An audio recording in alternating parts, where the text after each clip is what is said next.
mendengarkan firman Tuhan, mari siapkan hati kita untuk mendengarkan firman, tundukkan kepala, kita sekali lagi berdoa. Kami bersyukur, kami boleh ada sampai malam hari ini, bukan karena kekuatan kami, bukan karena kehebatan kami, tapi karena kami tahu Tuhan yang sayang sama kami, dan Tuhan yang selalu menyertai hidup kami. Kini saatnya Tuhan, kami akan mendengarkan firman-Mu. Mari berbicara kepada kami, sampaikan isi hati-Mu, karena kami tahu dengan pasti firman bukan hanya sekedar informasi, tetapi sesuatu yang mentransformasi hidup kami. Firman bukan hanya sekedar pengetahuan, tetapi sesuatu yang merubahkan kehidupan kami, supaya ketika kami mendengarkan firman, hidup kami boleh berubah, cara kami melihat hidup berubah, cara kami menghadapi hidup boleh berubah. Kami bersyukur dan kami siap mendengarkan firman, urapi mulut bibir hamba-Mu, supaya hanya perkataan kebenaran firman Tuhan yang kami boleh dengarkan malam hari ini. Dalam nama Yesus yang sudah siap mendengarkan firman, sama-sama dengan saya kita katakan, amin. Puji Tuhan. Halo, selamat malam semuanya. Selamat malam. Shalom Kak, malam. Shalom Kak Cynthia, shalom Kak Romi. Shalom Kak. Dan teman-teman yang lain, ya, kita ada di Faithful Ministry, komunitas Faithful Ministry malam hari ini yang sudah siap mendengarkan firman, boleh enggak kasih reaction hati-hati? Ya, kasih reaction hati-hati merah-merah supaya layar kita penuh merah-merah, tanda kita semangat siap mendengarkan firman. Puji Tuhan. Tak kenal maka tak sayang. Saya ini orangnya suka disayang. Jadi izinkan perkenalkan diri saya.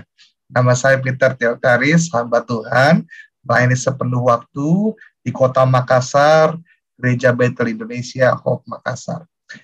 Senang sekali bisa diberi kesempatan untuk melayani teman-teman hari ini. Cuman ada bagusnya kalau kita bisa lihat-lihatan muka. Jadi teman-teman yang belum nyalain kamera ini bisa dinyalakan kameranya. Nggak apa-apa, belum sisiran, nggak apa-apa, coba sisir sedikit. Belum mandi juga nggak apa-apa, cuci muka juga sedikit boleh. Yang belum pakai lipstik, pakai bedak, nggak apa-apa, kamu udah cantik tanpa itu. Ya, coba dinyalakan kameranya supaya saya bisa lihat semuanya. Pasti ganteng-ganteng dan cantik-cantik.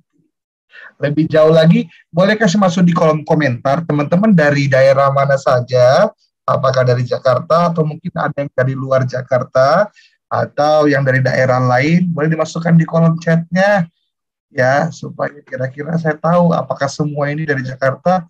Oh, Jonathan dari Surabaya, ada yang dari Bekasi, hanya itu. Yang lain Surabaya, Novi dari Lampung, Kak Romi dari Jakarta, ada yang dari Denpasar, ada yang dari Cibubur, Kak Cynthia dari Cibubur. Jadi memang ini kita dari berbagai daerah. Puji Tuhan, pandemi mempersatukan kita, ya. Ada Zoom yang bisa mempertemukan kita, walau kita jauh-jauh, ya. Saya nggak kebayang kalau mungkin hari ini, ya, tidak ada pandemi, saya tidak akan ketemu dengan teman-teman semua kali ya. Tapi Tuhan selalu mengerjakan segala sesuatu dengan maksud yang baik. Ada hal yang baik yang bisa kita selalu ambil. Nah, saya bisa bertemu dengan keluarga baru, yaitu Faithful Ministry. Oke, nah, sedikit perkenalan selesai. Kita mau sama-sama sharing. Boleh kasih saya akses supaya saya bisa share screen. Kakak Cynthia, ya. Saya mau share screen. Jadi kalau boleh dikasih sedikit akses. Ya, tolong dibantu ya Kak Trina. Siap. Oke. Kita coba dulu ya.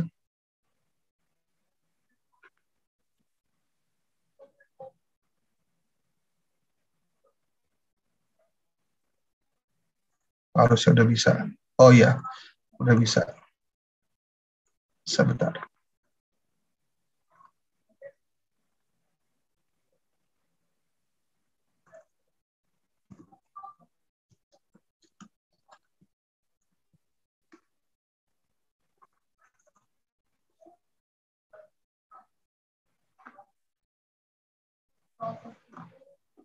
Sudah terlihatkah?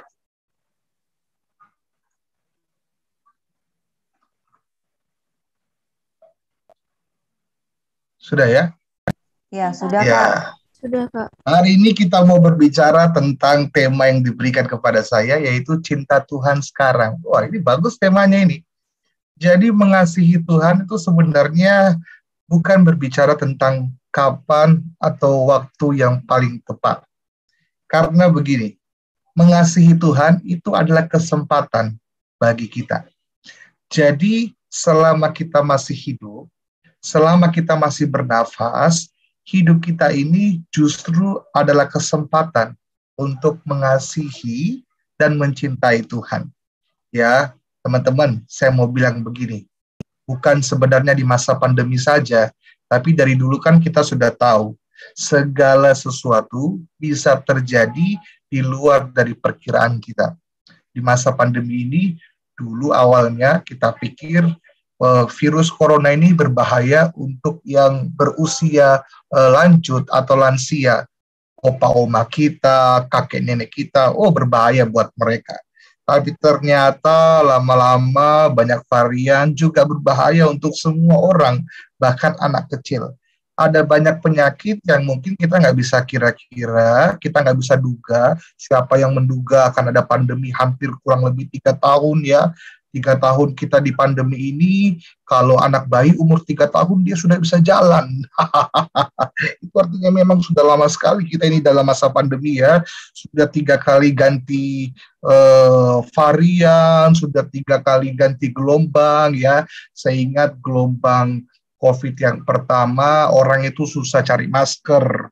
Masker di mana-mana kosong. Kalau ada harganya mahal sekali. Yang kedua, gelombang yang kedua itu Delta. Orang itu setengah mati cari apa? Cari oksigen. Keluar masuk cari oksigen. Banyak yang butuh oksigen. Begitu ya. Nah, kemarin ini gelombang yang ketiga Omikron. Puji Tuhan ya. Masker lengkap, alat medis lengkap, terus oksigen juga ada, tersedia. Saya pikir-pikir gelombang ketiga ini apa yang tidak ada dan langka ya?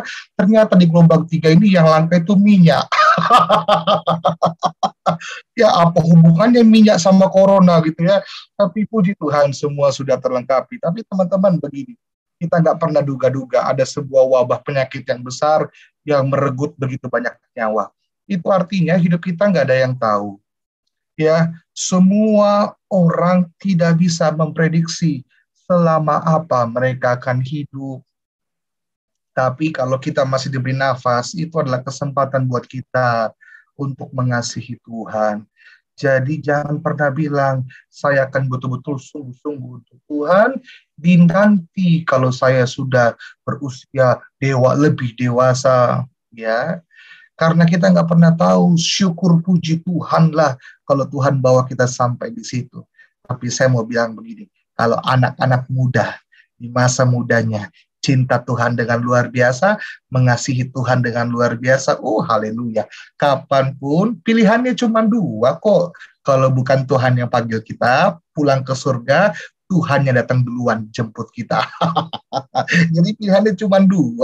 Tapi saya mau bilang begini, kapanpun Tuhan mau panggil kita, atau kapanpun Tuhan datang jemput kita, selama kita sudah mengasihi Tuhan dengan sungguh-sungguh, setiap kita pasti sudah siap. Amin. Makanya saya berdoa teman-teman kita belajar. Jangan tunda-tunda mencintai Tuhan. Jangan tunda-tunda hidup mengasihi Tuhan.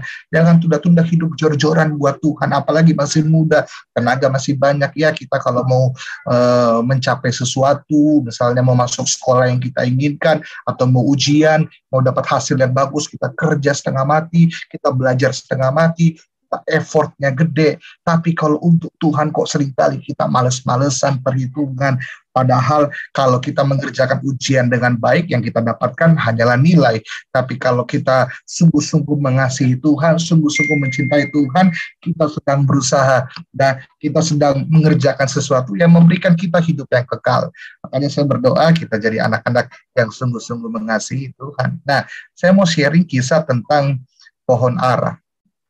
Jadi Alkitab itu mencatat sebuah kisah yang menarik tentang pohon ara yang tumbuh di kebun anggur.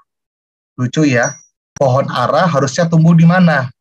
Di sesama pohon ara, di kompleks pohon ara. Tapi satu kali ini Alkitab mencatat Yesus memberikan perumpamaan ada pohon ara yang tumbuh bukan di tempatnya, tapi di kebun anggur. Kita baca sama-sama. Lukas 13 ayat 6 sampai yang ke-9. Firman Tuhan bilang, Yesus mengatakan perumpamaan ini. Seseorang mempunyai pohon ara yang tumbuh di kebun anggurnya.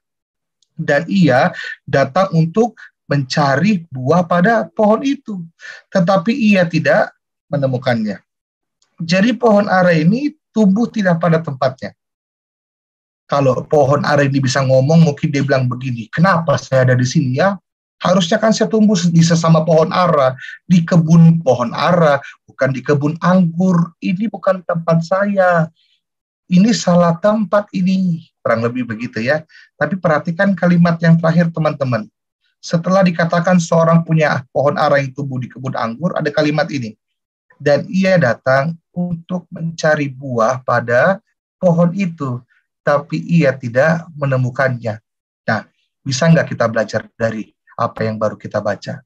Sekalipun pohon ini tidak tumbuh pada tempatnya, mungkin tidak ada di tempat yang dia inginkan, nggak sesuai dengan keinginannya, tapi yang saya tahu setiap dari pohon akan ada saatnya pemiliknya datang dan mencari buah pada pohon itu. Ini nggak bisa bilang, kalau saya tumbuh di kebun anggur, saya nggak harus berbuah dong. Kan saya nggak tumbuh di sesama pohon ara. Saya kan salah tempat. Gitu ya. Seringkali kita kan juga bilang, Tuhan, kayaknya keadaan saya nggak enak ini. Saya nggak mau keadaan saya seperti ini. Saya nggak suka dengan kondisi yang sekarang. Mungkin kita nggak bisa pilih keadaan kita. Kita nggak bisa pilih lahir di keluarga kita. Oh Kak, kalau saya mau pilih, saya mau lahir di keluarga saya punya teman itu lebih hebat bapaknya, lebih hebat ibunya, orang tuanya baik. Saya punya keluarga ini kacau-kacau. Ya, kalau kita bisa pilih, mungkin kita bisa pilih tempat-tempat yang mungkin kita rasa jauh lebih baik. Tapi dengarkan baik. Sekalipun mungkin kita ada di tempat yang tidak kita inginkan, kita mesti belajar. Akan ada saatnya Tuhan, pemilik dari hidup kita ini, akan cari buah apa yang sudah kita hasilkan dalam hidup kita. Sekalipun pohon ara ini tidak tumbuh pada tempatnya, tetap pemilik pohon ara itu meminta buah dari pohon ara ini. Ayat yang ke-7, lanjut yuk. Lalu ia berkata kepada pengurus kebun anggur itu, sudah 3 tahun ini aku datang mencari buah pada pohon ara ini, tapi aku gak ketemu. Tebanglah pohon ini. Untuk apa ia hidup di tanah ini dengan percuma? Yang punya pohon bilang sama yang ngurus kebun, ini pohon ara, sudah 3 tahun dia ada di situ, tapi nggak menghasilkan apa-apa, nggak berbuah apa-apa. Untuk apa dia ada di situ? Lebih baik ditebang saja. Ya, saya berdoa dimanapun kita berada hari ini, selama Tuhan kasih kesempatan untuk kita hidup, kita harus menghasilkan buah. Karena Alkitab bilang begini, untuk apa kita hidup dengan percuma? Untuk apa kita hidup cuma bikin orang tua sedih saja, bikin orang tua repot aja? Untuk apa kita hidup cuma untuk bikin sakit hati teman, bikin kerjain teman, isakin teman? Untuk apa kita hidup cuma untuk kasih banyak-banyak musuh saja, kasih banyak-banyak orang yang tidak suka? Firman Tuhan bilang lebih baik tebang saja pohon seperti itu. Nah, kalau kita mau lihat hidup kita ini, berapa lama sih kita sudah hidup? Dan sebanyak apa sih buah yang sudah kita hasilkan? Sudah banyakkah tidak? Kalau kita mau jujur, mungkin juga nggak terlalu banyak ya. Mungkin juga nggak sebanyak apa yang mungkin Tuhan sebagai pemilik hidup kita ini harapkan. Tapi yuk kita baca di ayat yang ke-8. Ya, jawab orang itu, Tuhan, biarkanlah dia tumbuh tahun ini lagi. Aku akan mencangkul tanah sekelilingnya dan memberikan pupuk kepadanya. 9. Mungkin tahun depan ia berbuah. Jika tidak, tebanglah dia.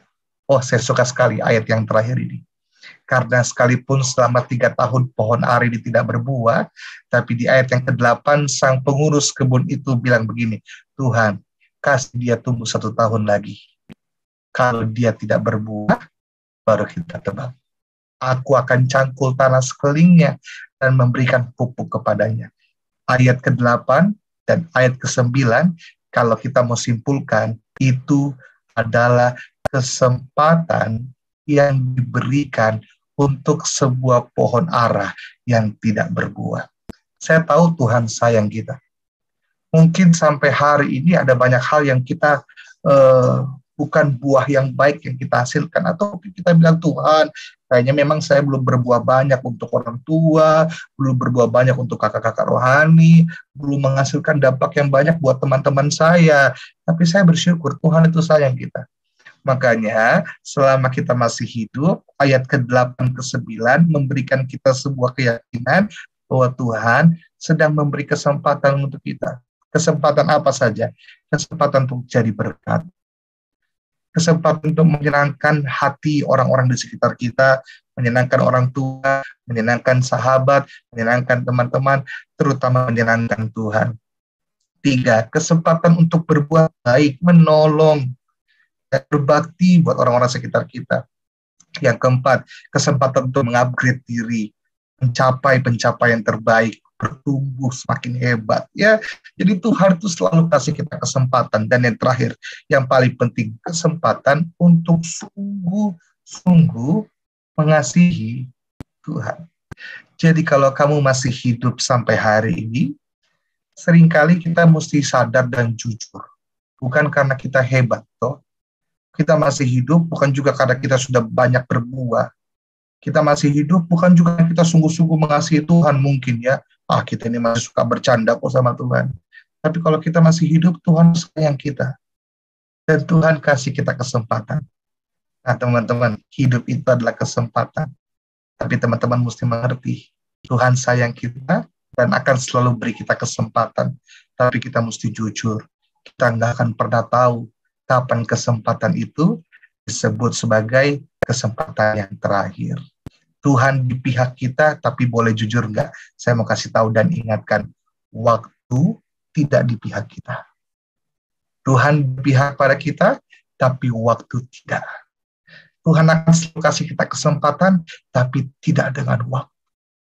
Kapan? Bukan berarti yang paling tua, yang duluan pulang, bukan berarti yang paling muda, yang terakhir pulang. Saya cukup sedih kalau banyak anak-anak muda yang bilang begini, kita kan YOLO, Kak. YOLO, tahu nggak YOLO? You only live once gitu ya bahasa Portugisnya ya. Kita cuma hidup sekali, kok kita seru sekali, Kak. Aduh, susahnya kita itu kalau cuma anak muda baru hidup. Diatur-atur terus. Ayo kita nikmatilah, Kak. Ayo kita betul-betul kita bahagia dengan hidup kita. Justru cara terbaik kita menikmati dan cara terbaik kita berbahagia dalam hidup dan masa muda kita, saya mau katakan ini, adalah dengan mengasihi Tuhan dengan sungguh. Banyak anak-anak muda berusaha bahagia dengan pergaulan bebas, tapi sejauh mana pergaulan bebas membahagiakan mereka? Sejauh mereka terus mengejar sampai mereka lelah karena mereka nggak akan dapat bahagia di situ. Sejauh mana ya pacaran, pasangan kalian bisa membahagiakan kalian. Sejauh kalian mau terus kasih apa yang mereka minta supaya mereka tetap setia. Ya, sejauh kita mau terus bekerja, berusaha mengejar kebahagiaan dalam hubungan itu sampai kita temukan tidak ada kebahagiaan di situ. Anak-anak muda yang taruh kebahagiaannya di pacaran, kebahagiaannya di pergaulan yang bebas, kebahagiaannya di uang, di handphone baru, pada akhirnya juga akan kehilangan kebahagiaan. Tapi saya mau katakan, kebahagiaan terbesar kita, cara menikmati hidup yang paling baik, yang dapat kita lakukan di masa muda, dengarkan baik, ini penting, adalah dengan mengasihi Tuhan. Dengarkan, semakin kau mengasihi Allah, semakin kau akan menemukan kebahagiaan yang sesungguhnya. Saat kau lemah, Tuhan tidak tinggalkan. Saat kau berjuang, Dia terus sertai. Dia peluk kita, Dia pegang tanganmu. Daud bilang, ayah ibuku meninggalkan aku, tapi Allah menyambut aku. Luar biasa. Berapa banyak kita yang akan hanya merasa bahagia kalau kita punya uang, kalau kita bisa beli makan enak, bisa beli minum enak, duduk di Starbucks, story 14 detik, ya. masukin di Instagram, dilihat orang mejeng-mejeng sana sini, ya selfie-selfie. Tapi setelah kita pulang kita sedih dan kesepian lagi.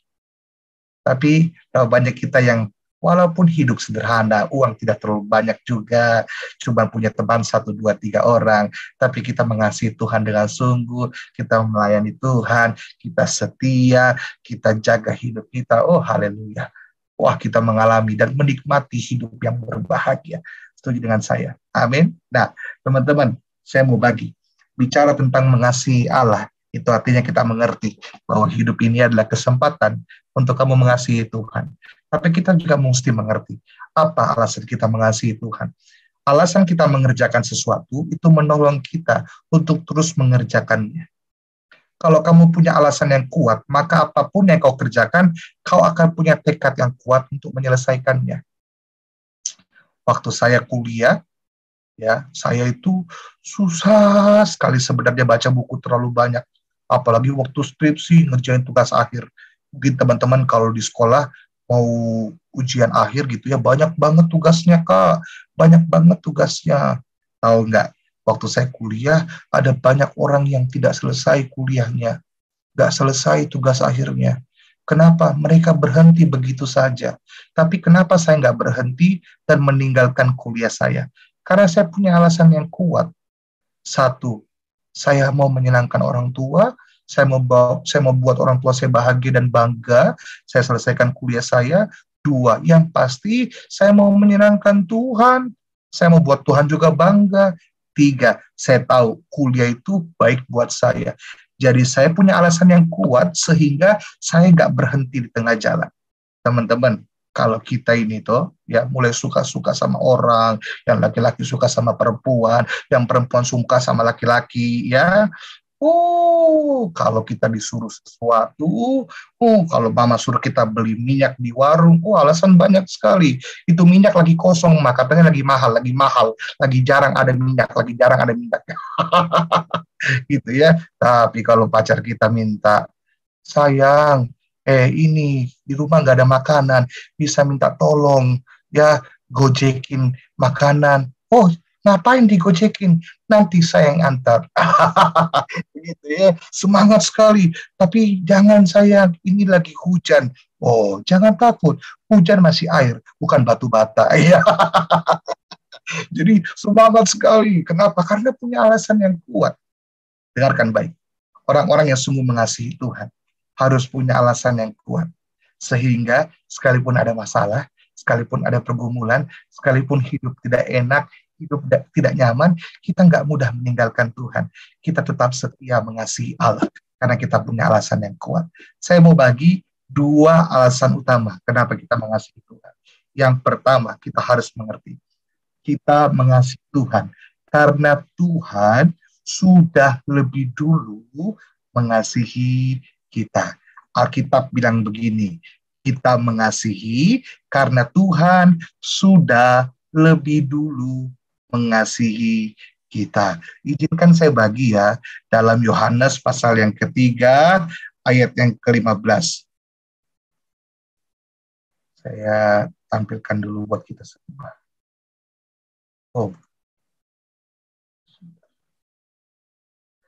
Firman Tuhan dalam Yosua pasal yang ketiga, yang ke-16, catat begini.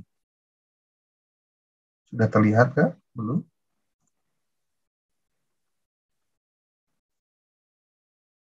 Sebentar. Pasti sudah.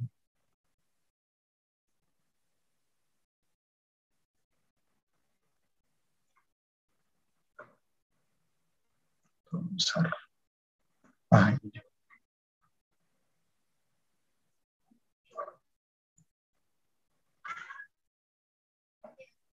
Yohanes pasal yang ketiga ayat yang ke-16 bilang begini, karena begitu besar kasih Allah akan dunia ini sehingga ia telah mengaruniakan anak yang tunggal supaya setiap kita yang percaya kepadanya tidak binasa melainkan peroleh hidup yang kekal. Teman-teman, kita kan hafal ayat ini.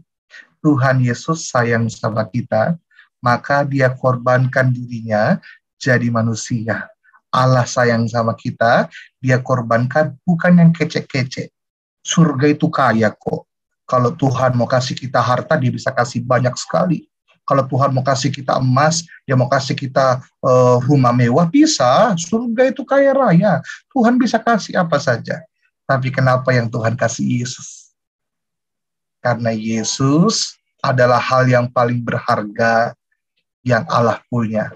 Putra satu-satunya, tapi itu dia berikan kepada kita untuk menunjukkan betapa dia sayang sama kita. Kenapa Yesus mau mati di kayu salib? Kenapa Yesus mau korbankan dirinya?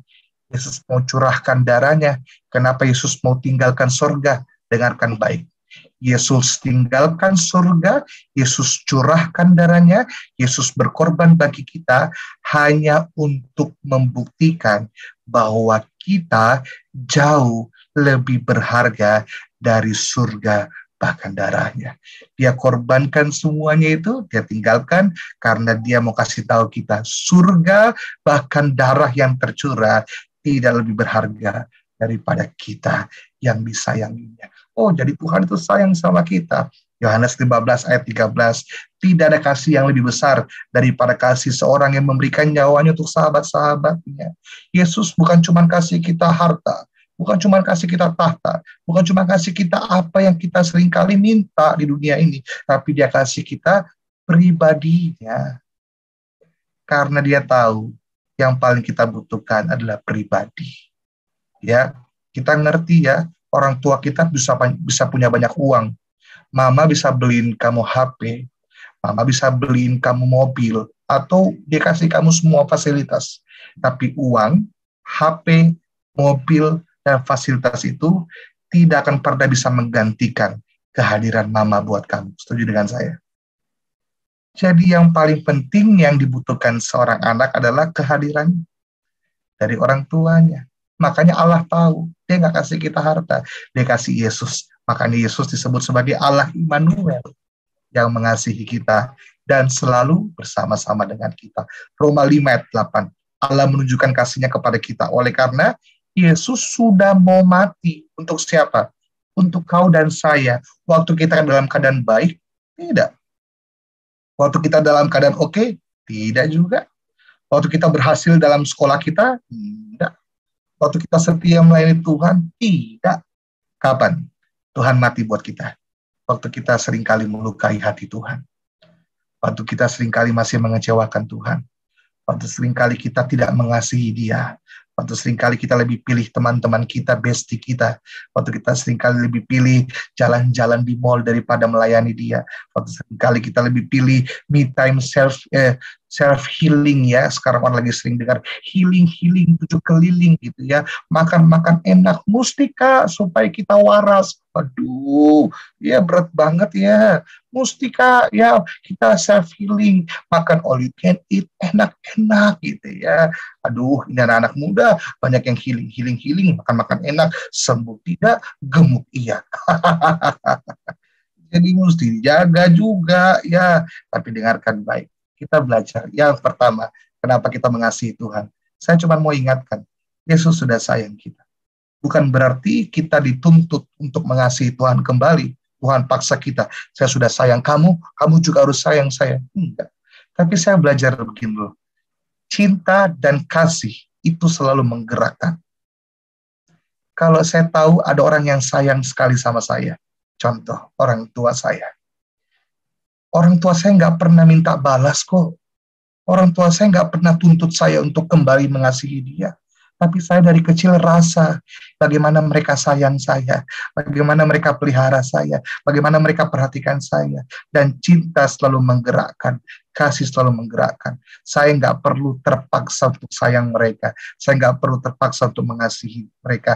Semakin saya mengalami kasih dari orang tua saya, semakin saya rindu untuk mengasihi dia. Dengarkan, tidak ada cinta yang terpaksa. Dengarkan, tidak ada kasih yang harus terpaksa. Kamu nggak perlu paksa dirimu mengasihi Tuhan. Kamu nggak perlu paksa dirimu mencintai Tuhan. Kamu ingat betapa Tuhan sayang kamu. Kamu alami betapa Tuhan cinta kamu. Maka kamu akan mulai berusaha untuk mencintai Tuhan. Maka kamu akan mulai punya kerinduan untuk sayang sama Tuhan. Karena kita mengasihi Tuhan, karena Tuhan sudah lebih dulu mengasihi kita. Maka dengarkan baik, kita hanya dapat mengasihi Tuhan sejauh kita mengalami kasih Tuhan. Saya berdoa, teman-teman, ya ingat betapa Tuhan sayang kamu, betapa Tuhan gak tinggalkan kamu, betapa Tuhan selalu bersama dengan kamu, betapa Tuhan selalu peluk kamu saat kamu sendiri, saat orang gak ngerti kamu. Ya, mari kita punya belajar hati yang juga mau kembali mengasihi Tuhan. Yang kedua, apa alasan kita mengasihi Tuhan? Satu, Tuhan mengasihi kita lebih dahulu. Dua, kita mengasihi Tuhan karena yang saya pelajari ini. Karena Tuhan yang satu-satunya dan yang utama dalam hidup kita. Teman-teman, kamu gak akan bisa mengasihi Tuhan selama ada hal yang lain yang kamu kasihi lebih dari Tuhan. Kamu gak akan sungguh-sungguh untuk Tuhan, kamu gak akan menganggap Tuhan itu penting selama masih ada yang lain yang kamu anggap lebih penting dari Tuhan. Tapi dengarkan baik, apapun yang kamu anggap lebih penting dari Tuhan, apapun yang kamu kasihi lebih dari Tuhan, pada akhirnya akan meninggalkan kita.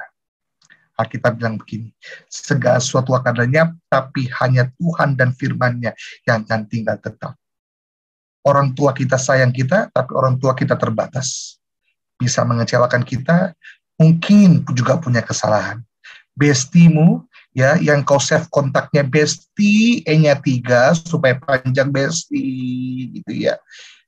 Juga sayang sama kamu, tapi dia manusia yang juga terbatas. Mungkin pendidikan atau pekerjaan kamu itu yang sangat kau banggakan dan kau anggap penting. Oh, itu keren. Sekolahmu, ya, kamu di sekolah berprestasi, itu keren. Tapi dengarkan baik, yang membuat kamu berhasil bukan karena kamu pandai, bukan karena kamu pintar, tapi Tuhan yang memberi kepercayaan kepada kamu. Lah, kita kok lebih tertarik sama pemberian daripada yang memberi. Nah, dengarkan baik, selama kamu tidak menganggap Tuhan itu penting, maka kamu tidak akan bisa sungguh-sungguh mengasihi Dia. Matius 19 ayat 20, 21. Saya mau bagi ini buat kita. Matius pasal yang ke-19 ayat yang ke-20 dan yang ke-21.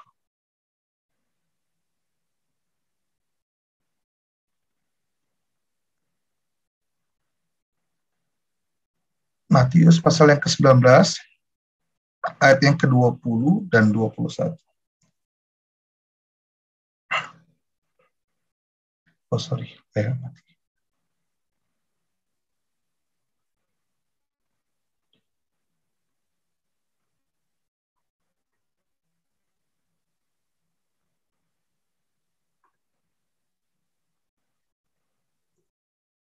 Matius 19, 20, 21.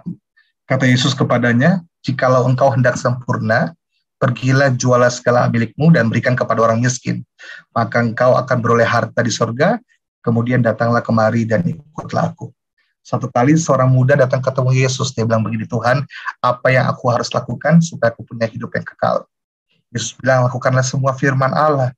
Anak muda ini bilang, sudah semua bos, aman. Oh, berarti ini anak muda, satu, dia tahu firman, dua, dia taat firman. Keren nggak? Keren. Kurang apa lagi? Tuhan bilang begini, oh kalau kamu sempurna, sederhana, jual seluruh hartamu, bagikan kepada orang miskin, datang kembali ikut aku. Tapi ayat yang ke-22 menjelaskan, orang muda itu waktu dengar perkataan Yesus, dia pergi dengan sedih. Kenapa? Karena banyak hartanya. Kita nggak bisa mengasihi Tuhan dengan sungguh kalau kita masih mengasihi sesuatu yang kita anggap lebih dari Tuhan. Anak muda ini gagal ikut Yesus bukan karena nggak tahu firman. Anak muda ini gagal ikut Yesus bukan karena nggak taat firman.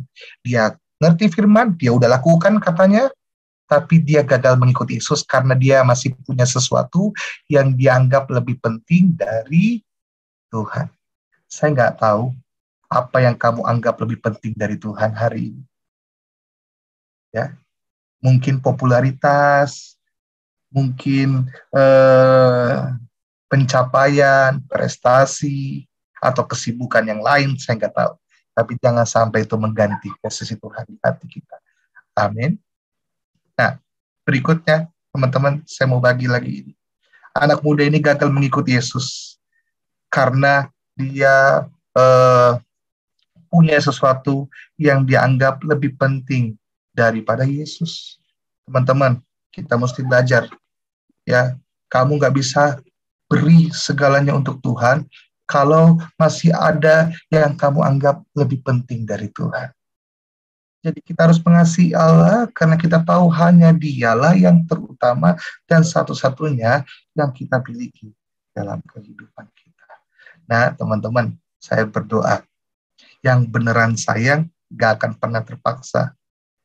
Pertanyaannya begini, kita belajar sekarang hari ini, apa alasan kita mengasihi Tuhan? 1, kita mengasihi Tuhan karena Tuhan lebih dulu mengasihi kita. 2, kita mengasihi Tuhan karena Tuhan yang terutama dalam hidup kita.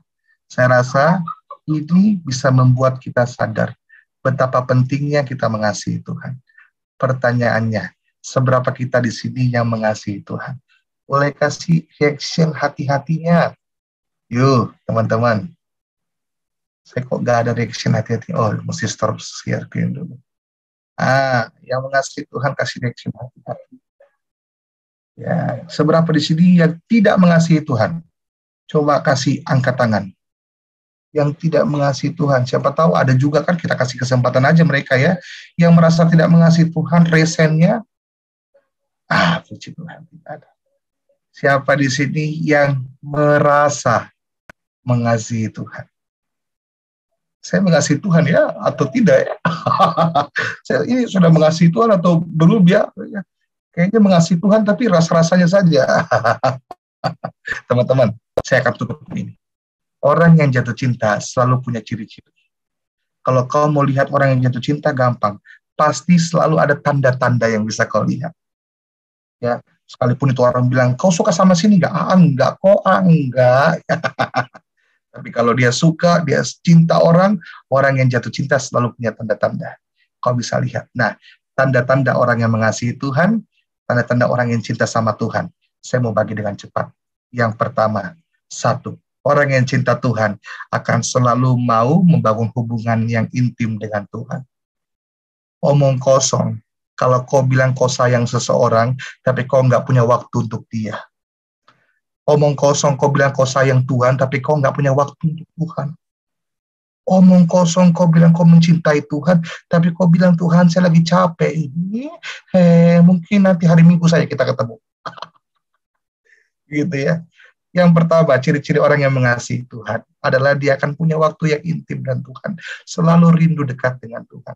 Yang perempuan, ya kalau kau punya pacar, terus pacarmu bilang begini, I love you full, tapi maaf ya, saya sibuk terus. I love you full, tapi sorry ya, saya nggak ada waktu. Dia nggak sungguh-sungguh sayang kamu. Karena yang sungguh-sungguh cinta akan memberi yang terbaik. Yang kedua, ya, yang pertama orang yang cinta Yesus, cinta Tuhan, ciri-cirinya 1, mau terus dekat dengan Tuhan, mau punya waktu yang intim dengan Tuhan. Yang kedua, ciri-ciri orang yang mengasihi Tuhan. Alkitab bilang begini, jika kau mengasihi aku, kau akan mengikuti ajaranku. Ya, maka semua orang tahu bahwa kau adalah muridku. Ya, Yesus berkata kepada murid-muridnya. Maka ciri yang kedua orang yang mengasihi Tuhan adalah taat dengan firman Tuhan. Kita sudah belajar firman. Kalau kita sayang Tuhan, kita mau taat dengan Tuhan. Semakin kamu sayang Tuhan, semakin kamu tahu apa yang Tuhan suka dan apa yang Tuhan gak suka. Saya itu punya pacar, ya, bulan 8 kami menikah, Tuhan tolong. Pasangan saya itu, saya kenal persis, semakin saya lama jalin hubungan, semakin saya tahu apa yang dia suka dan apa yang dia gak suka. Nah, dia paling gak suka kalau saya terlambat. Apapun alasannya, saya tidak pernah boleh terlambat. Jadi semakin lama kenal dia, semakin tahu, oh dia akan sangat amat marah kalau saya terlambat. Makanya saya tidak akan pernah mencoba-coba terlambat. Tapi begini, lama-lama saya mengerti. Saya tidak terlambat bukan karena saya takut dia marah. Saya tidak terlambat bukan karena saya takut dia benci saya. Saya tidak terlambat karena saya sayang dia dan saya tidak mau melukai dia. Cowok-cowok, kalau nanti kau punya pasangan, jangan coba macam-macam. Main perempuan, selingkuh, bercanda-bercanda, menyakiti hati perempuan, jangan. Kita laki-laki yang gentle, kita laki-laki yang setia. Kita setia bukan karena kita takut sama pacar kita. Kita setia karena kita sayang pacar kita dan kita nggak mau melukai dia. Jadi kita taat firman Tuhan bukan karena terpaksa. Kita taat firman Tuhan karena kita sayang dengan Tuhan dan kita tidak mau melukai Tuhan. Ciri-ciri yang ketiga, orang yang mengasihi Tuhan. Satu, firman Tuhan bilang, orang yang mengasihi Allah mau punya hubungan yang intim dengan Tuhan. Dua, orang yang mengasihi Tuhan mau taat mengerjakan firman Allah. Yang terakhir, saya akan tutup dengan ini. Orang yang mengasihi Tuhan juga mengasihi sesamanya. Jika engkau mengasihi aku, maka kasihi juga samamu. Ya, firman Tuhan juga bilang, maka hidup kita penuh kasih sehingga orang-orang tahu bahwa kita adalah murid-murid Allah. Tuhan lebih dulu mengasihi kita, maka kita mengasihi orang-orang sekitar kita. Alkitab bilang begini, bisakah kita berkata kita mengasihi Tuhan padahal kita membenci orang-orang sekitar kita? Maka kita disebut sebagai pendusta. Ya, jika kita mengaku kita mengasihi Tuhan, tapi kita membenci saudara kita, maka kita disebut sebagai pendusta. Itu kata firman Allah. Jadi kita nggak bisa bilang kita mengasihi Tuhan kalau kita masih punya benci dengan orang-orang sekitar kita. Saya berdoa kita belajar untuk bukan cuma berusaha mengasihi Allah, tapi juga mengasihi apa yang Tuhan kasihi. Kalau Tuhan sayang sama orang yang paling kita benci, kita juga mesti belajar untuk sayang sama orang yang kita benci karena Tuhan sayang sama mereka. Ya, jadi 3 hal yang saya bisa bagikan. Ciri-ciri orang yang mengasihi Tuhan. 1, mau punya hubungan yang dekat dengan Tuhan. 2, mau taat mengerjakan firman Allah. 3, mau mengasihi apa yang Tuhan kasih, yaitu orang-orang di sekitar kita, mengasihi sesama kita. Semoga apa yang saya bagikan menjadi berkat buat setiap kita. Saya review sedikit. Teman-teman, cinta Tuhan sekarang. Kasihilah Tuhan sekarang. Karena hidup kita ini kesempatan. Kita nggak pernah tahu. Saya selalu bilang begini, ini kalimat yang bagus. Cintailah cintailah seseorang selama dia masih hidup dan selama kita masih hidup. Kita nggak akan bisa mencintai orang yang sudah nggak ada. Selama dia masih hidup, orang tuamu, ayahmu, ibumu, sekalipun kadang menjengkelkan, sekalipun kadang ngeselin, sekalipun kadang nyakitin kita, selama dia masih hidup, kau punya kesempatan untuk mencintai dia. Karena kalau dia sudah tidak hidup, sudah nggak bisa lagi. Orangnya udah nggak ada. Jadi cintailah seseorang selama dia masih hidup, tapi juga selama kita masih hidup. Karena kalau kita sudah tidak hidup, kita mengasihi dengan cara apa? Jadi selama kita masih hidup, mari kita mengasihi Tuhan dengan sungguh. Punya alasan yang kuat mengasihi Tuhan, karena Allah lebih dulu mengasihi kita. Karena Allah lah yang terutama dalam hidup kita. Dan belajar ciri-ciri orang yang mengasihi Tuhan dengan sungguh. 1, mau punya hubungan yang dekat dengan Tuhan. 2, mau taat mengerjakan firman Allah. 3, mau mengasihi apa yang Tuhan kasihi, yaitu orang-orang sekitar kita. Semoga menjadi berkat buat hidup kita, jadi berkat buat setiap kita. Tundukkan kepala, kita berdoa. Haleluya.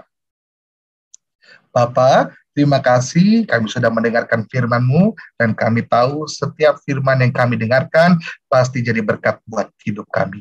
Kami tidak pernah kebetulan mendengarkan firman, setiap firman bermanfaat untuk hidup kami. Hidup kami berubah. Kami jadi orang yang semakin hari semakin mengasihi Allah. Kami tahu waktu bukan punya kami. Selama kami masih hidup, kami mau mengasihi Allah. Kami tahu waktu bukan punya kami. Selama kami masih hidup, kami diberi kesempatan untuk mengasihi Tuhan. Jadi malam hari ini kami putuskan, kami mau sungguh-sungguh hidup mengasihi Tuhan. Dengan cara punya hubungan yang intim dengan Tuhan, dengan cara taat akan firman-Mu, dan dengan cara mengasihi orang-orang di sekitar kami.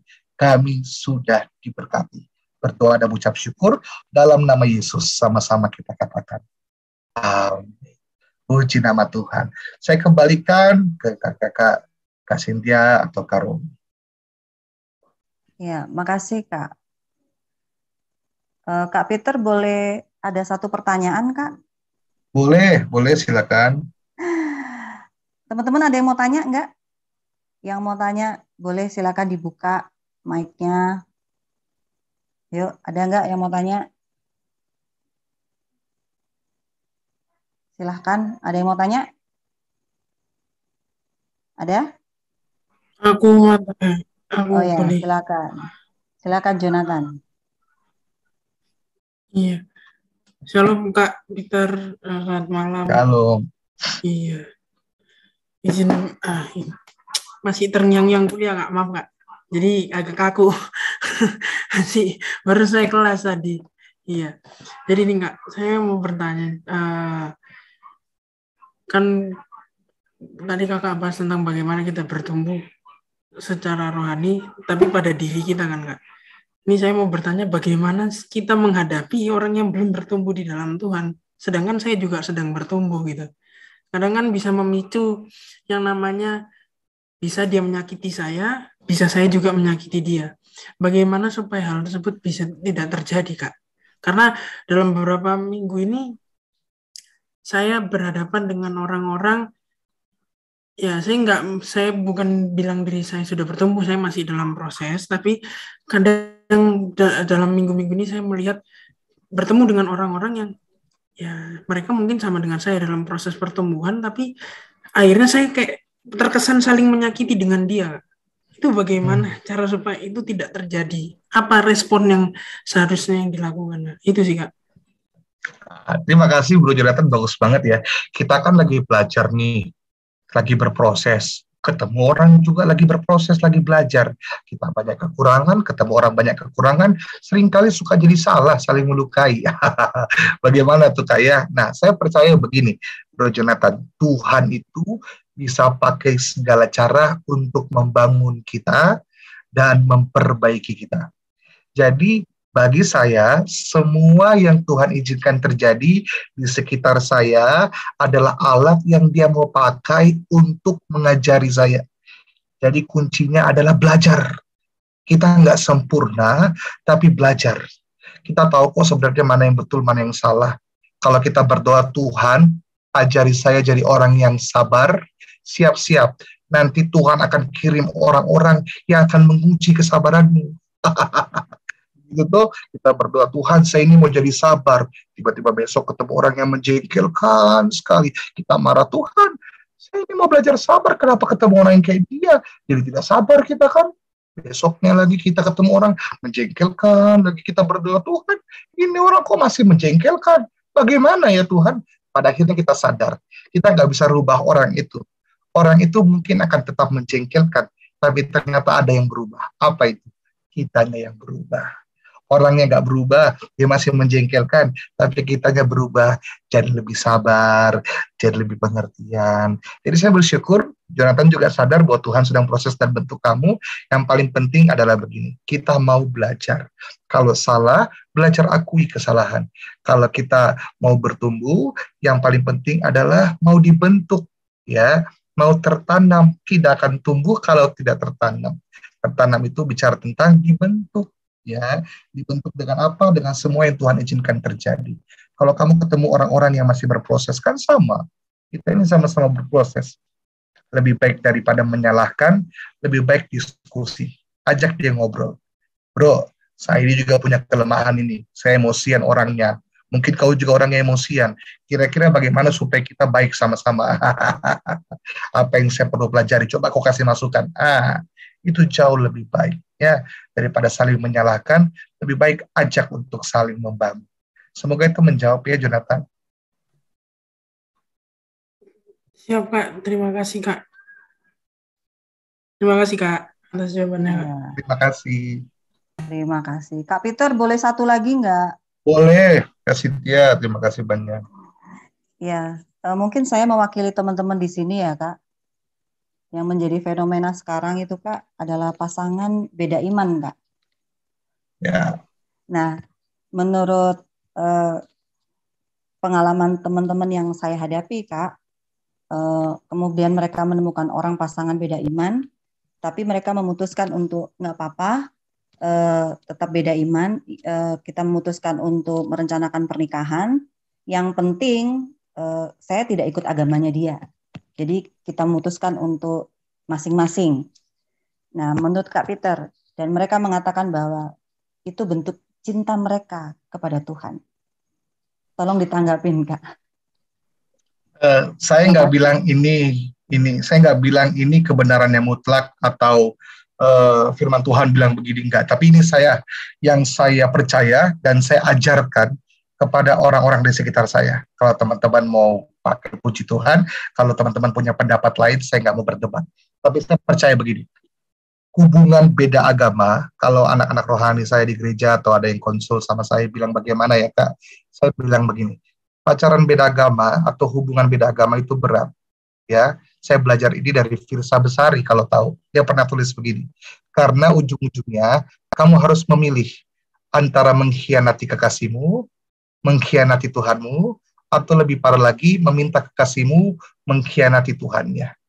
Jadi yang saya pelajari adalah hubungan yang berbeda agama itu akan penuh dengan pengkhianatan. Karena salah satunya pasti akan memilih siapa yang ingin ditinggalkan. Apakah kita akan meninggalkan pasangan kita yang memang tidak akan meninggalkan Tuhannya, atau justru kita akan meninggalkan Tuhan kita untuk bersama dengan pasangan kita, atau kita memaksa pasangan kita untuk meninggalkan Tuhannya. Tapi apa yang terjadi kalau misalnya dua-duanya sepakat? Kamu tetap dengan agamamu, saya tetap dengan agamaku. Saya percaya mungkin kesepakatan itu bisa baik di awal. Tapi Alkitab bilang begini, bisakah kita berjalan bersama-sama kalau kita tidak sepakat di awal? Jadi di dalam nanti hubungan itu akan banyak sekali perbedaan. Khususnya apalagi kalau masuk rumah tangga. Kami di gereja tidak pernah menganjurkan pernikahan berbeda agama. Untuk beberapa gereja mungkin lebih keras atau lebih strict, tidak akan memberkati perbedaan pernikahan beda agama. Karena memang satu agama saja akan banyak sekali perbedaan dan susah untuk menyatukannya. Apalagi kalau kita berinjak kepada dua kepercayaan yang berbeda, dua budaya, dua pola pikir yang berbeda. Pada akhirnya justru kita hanya akan saling melukai karena keyakinan masing-masing. Kecuali yang saya temukan begini, di luar negeri banyak orang tidak permasalahkan. Kenapa? Karena dua-dua mereka juga tidak terlalu sungguh-sungguh dengan iman mereka.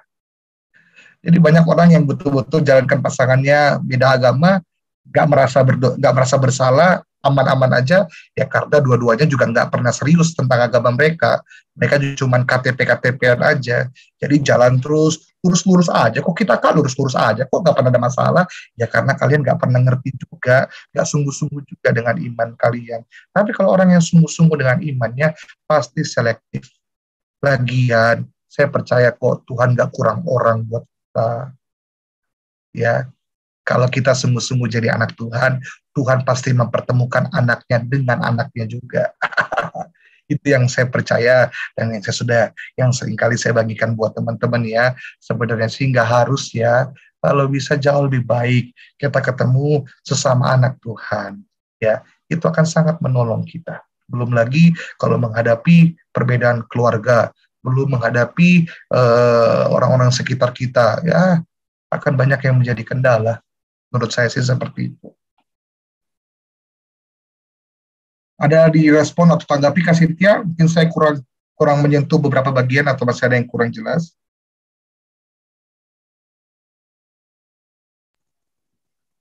Udah, terima kasih Kak untuk jawabannya. Ada lagi teman-teman? Ini mumpung Kak Peter ada di sini loh. Oh, Jonathan ini semangat nih, masih mau bertanya. Gak apa-apa, saya ada waktu, teman-teman bisa kita ngobrol sharing-sharing. Ada lagi, satu lagi saya kasih kesempatan, satu lagi. Ada. Aduh, Jonathan lagi nih kayaknya. Yang lainnya nggak ada nih. Kalau nggak ada boleh Jonathan lagi. Satu kali lagi baru kita tutup. Ayo Jo, silakan. Iya Kak, tadi topiknya nih menarik Kak, soal perbedaan agama. Tapi gini Kak, saya kan saat ini sedang berkuliah Fakultas Hukum ya Kak. Saya lihat ada beberapa hal yang saya pelajari di hukum bertentangan dengan apa yang diajarkan oleh firman. Ada beberapa Kak. Salah satu contohnya gini. Yang kayak tadi kecil Pak, hal kecil seperti beda agama, melangsungkan pernikahan beda agama. Sedangkan di Indonesia ini Kak, oleh undang-undang yang baru kan sudah disahkan untuk boleh Kak. Contohnya seperti itu. Jadi akan banyak alasan yang bisa menjadikan suatu pembenaran bahwa menikah agama itu nggak masalah gitu. Sedangkan mereka akan akan memberikan statement bahwa negara saja mengizinkan kok, gitu kan Kak. Nah, saya mau tanya Kak, saya sebagai orang yang kenal dan cinta Tuhan, saya misalkan pada suatu saat nanti ketika saya mungkin menjadi pengacara entah hakim atau jaksa, ketika ada hal yang bertentangan dengan firman Tuhan, ini terus tapi demi keadilan seseorang, saya harus kayak gimana Kak? Mengambil keputusannya. Itu Kak yang saya mau tanyakan. Jo, keren banget pertanyaannya Jo, luar biasa. Apalagi di dunia hukum ya, saya betul-betul sebelum sekolah kitab sebenarnya saya sudah ambil jalur fakultas hukum di Podomoro. Saya juga tertarik ya. Itu kan luar biasa, kita belajar banyak supaya bisa tolong orang banyak. Tapi begini, Bro Jonathan, yang saya pelajari berkaitan dengan kalau kita tadi bahas tentang beda agama, beda keyakinan, beda agama, saya nggak akan pernah merespon atau melayani orang yang bertanya tentang boleh atau tidak. Contoh dia tanya, Kak, Alkitab bolehin nggak kita ngerokok? Kak, Alkitab bolehin nggak kita bertato? Kak, Alkitab bolehin nggak kita pacaran beda agama? Karena saya selalu bilang begini, orang yang rohaninya dewasa gak akan tanya boleh atau tidak. Tapi orang yang rohaninya dewasa akan bertanya, ini menyenangkan Tuhan atau tidak. Paulus bilang, segala sesuatu diperbolehkan benar, tapi tidak segala sesuatu membangun. Ya, tidak segala sesuatu berguna. Apalagi Paulus bilang, bahkan ada hal-hal yang justru sekalipun mungkin kau boleh lakukan, tapi kalau itu jadi batu sandungan buat sekitarmu, jangan kau lakukan. Ya bagi saya begini, apapun yang kita lakukan, jangan ngomong tentang boleh atau tidak dulu. Tapi kalau kita mau jujur, itu menyenangkan hati Tuhan atau tidak. Dan saya sangat yakin, Tuhan juga gak senang kalau kita menjalin hubungan dengan yang bukan anaknya. Tapi bagaimana kalau orang pembelaannya begini, tapi dunia hukum saja bolehin kok, ya secara dunia saja legal kok, saya nggak tahu ya di Indonesia kita ini apakah nanti akan melegalkan ganja atau melegalkan pernikahan sejenis, saya nggak tahu ya. Tapi kan Alkitab juga sudah bilang bahwa nanti kita akan belajar sama-sama bagaimana dunia itu betul-betul bertolak belakang dengan kebenaran. Firman Tuhan bilang kasih semakin mendingin, orang menjadi saling membunuh, saling membenci dan sebagainya. Akan ada banyak hal-hal yang tidak sesuai dengan firman Jo. Ya, kita mengajari kita percaya dulu baru melihat, tapi dunia kan tidak. Kau lihat dulu baru percaya, ada uang, ada barang. Itu yang kita pelajari dari dulu. Jadi banyak sekali nilai-nilai yang memang bertolak belakang dengan firman. Tapi yang saya mau kasih tahu begini, kau nggak perlu sebenarnya, ya bagi saya ya, kau nggak perlu terlalu menyerang atau memperdebatkan. Kasih tahu saja apa yang benar bagi mereka. Contoh, tanpa sekalipun kita banyak bedah Alkitab segala macam, pernikahan beda agama pasti banyak berdampak, banyak resikonya. Kalau diajak diskusi, ya jelaskan saja, ya mungkin dunia memperbolehkan, atau mungkin hukum memperbolehkan, saya juga nggak larang. Cuman, kalau kau mau lihat baik-baik, kau mau hitung baik-baik, kau mau pikir baik-baik, resikonya, jelaskan. Satu, resikonya adalah kau akan menghadapi keluarga yang berbeda, budaya yang berbeda. Dua, keyakinan yang berbeda itu seperti berpijak pada dasar yang berbeda. Jadi dalam rumah tangga atau nanti kau berkeluarga, kau akan menginjak dua dasar yang berbeda. Wah, itu susah ketemunya, banyak perbedaan. Jadi dijelaskan saja. Kalau dia tetap bilang, iya, tapi kan secara hukum diperbolehkan. Jangan diajak debat, kita nggak perlu. Ya, kita cuma kasih tahu karena kita sayang, kita kasih tahu resikonya. Tapi keputusan bukan di tangan kita. Jadi Jo, tugas kita itu mengasihi orang. Allah mengasihi semua orang. Yesus mengasihi semua orang. Tapi memang kenyataannya ini fakta sih. yang seringkali menyakitkan. Tidak semua orang menerima kasih Tuhan. Mereka yang mau, bukan Tuhan yang nggak mengasihi.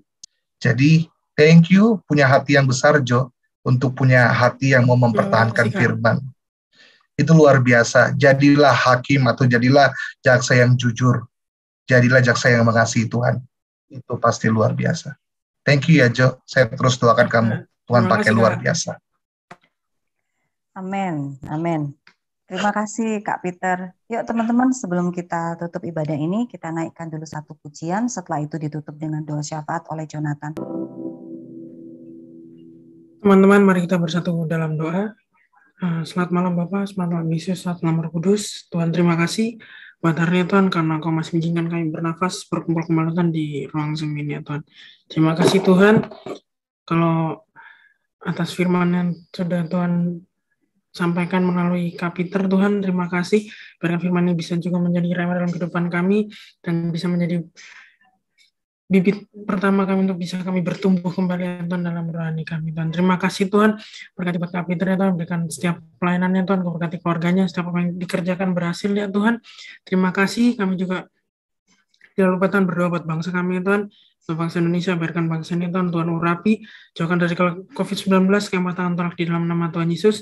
Terima kasih juga Tuhan, kami berdoa buat setiap teman-teman yang sudah hadir ya Tuhan, berikan mereka selalu kesehatan, kekuatan yang datangnya daripadamu Tuhan. Terima kasih Tuhan, berikan kami semua ketenangan dalam pikiran hati kami, Tuhan kuasai setiap hati dan pikiran kami Tuhan. Terima kasih ya Tuhan. Tuhan, Engkau mengetahui setiap isi hati kami masing-masing Tuhan, biarkan Tuhan sendiri akan melidiki dan Tuhan sendiri akan menjawab setiap doa kami. Terima kasih Bapa, terima kasih Yesus, terima kasih Roh Kudus, doa kami. Haleluya, amin.